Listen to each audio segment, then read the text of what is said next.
खबरदार रहने के लिए चैनल को सब्सक्राइब करें और प्रेस करें बेल आइकन। कोरोना की वैश्विक महामारी के प्रकोप से लोगों को बचाने के लिए मार्च के अंतिम सप्ताह में देश में 21 दिन का लॉकडाउन लागू किया गया था, जिसके बाद हालातों को देखते हुए पीएम मोदी ने मंगलवार को देश में लागू लॉकडाउन को 3 मई तक बढ़ाने का ऐलान कर दिया। भारत में लॉकडाउन को अब 3 मई तक और बढ़ाना पड़ेगा।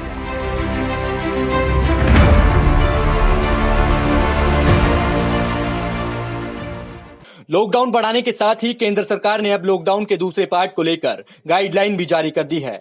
इसके तहत सार्वजनिक जगहों पर मास्क लगाना जरूरी होगा।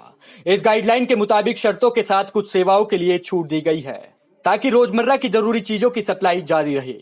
लॉकडाउन 2 लागू होने के बाद लोगों को आवश्यक चीजों की सप्लाई जारी रखने के लिए कुछ दुकानों को खोलने की इजाजत दी गई है, जिसके मुताबिक किराना की दुकानों, राशन की दुकानों, सब्जी, फल, मीट, पोल्ट्री, खाद्यान्न, डेयरी, मिल्क बूथ और मवेशियों के चारे की दुकानों को खोलने की इजाजत मिली है। सरकार की नई गाइडलाइन के मुताबिक आवश्यक सामान और दवाओं का उत्पादन जारी रहेगा। कुछ शर्तों के साथ ट्रकों को आने जाने की भी इजाजत दी गई है।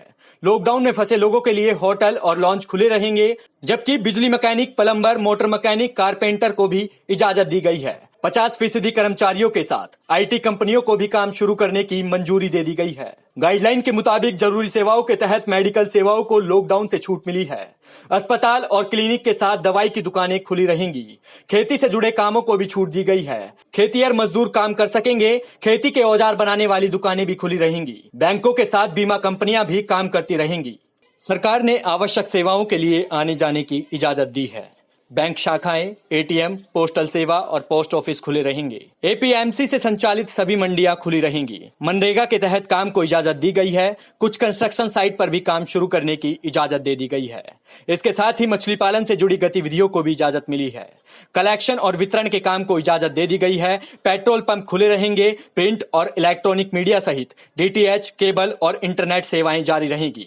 ग्रामीण इलाकों में भी औद्योगिक गतिविधियों को इजाजत दे दी गई है। SEZ में औद्योगिक उत्पादन को मंजूरी दे दी गई है। ई-कॉमर्स कंपनियों की गतिविधियों और इनकी गाड़ियों को भी आने जाने की छूट मिली है, लेकिन इसके लिए इजाजत लेनी होगी। जरूरी सामान जैसे पेट्रोलियम और LPG प्रोडक्ट्स, दवा और खाद्य सामग्रियों के ट्रांसपोर्टेशन को छूट दी गई है, जबकि ट्रकों और गुड्स कैरियर वाहनों को भी इजाजत मिली है। सभी जरूरी सामानों की सप्लाई चेन को भी इजाजत है। इमरजेंसी के हालात में निजी 4 पहिया वाहन को आने जाने की छूट रहेगी, लेकिन इनमें ड्राइवर के अलावा पिछली सीट पर सिर्फ एक ही शख्स बैठा होना चाहिए। जबकि 2 पहिया वाहन को छूट दी गई है, लेकिन इसमें भी सिर्फ एक व्यक्ति ही सफर कर सकता है जो ड्राइव कर रहा है। सभी तरह की परिवहन सेवा पर रोक जारी रहेगी। हालांकि ट्रेनों में सुरक्षा से जुड़े लोग ही आवाजाही कर सकेंगे। इसके अलावा घरेलू और अंतर्राष्ट्रीय उड़ान सेवाओं पर भी रोक जारी रहेगी। बस, रेल, मेट्रो, ऑटो रिक्शा और टैक्सी बंद रहेंगे। साथ ही स्कूल, शिक्षण संस्थान और कोचिंग सेंटर बंद रहेंगे। औद्योगिक गतिविधियों पर रोक जारी रहेगी। सिनेमा, जिम और मॉल बंद रहेंगे। हालांकि सभी रियायतें 20 अप्रैल के बाद से लागू होगी। 20 अप्रैल से चुनिंदा जगहों पर कुछ गतिविधियों को मंजूरी मिलेगी। हालांकि सोशल डिस्टेंसिंग बनाए रखना होगा। दफ्तर और सार्वजनिक जगहों पर चेहरा ढकना अनिवार्य किया गया है।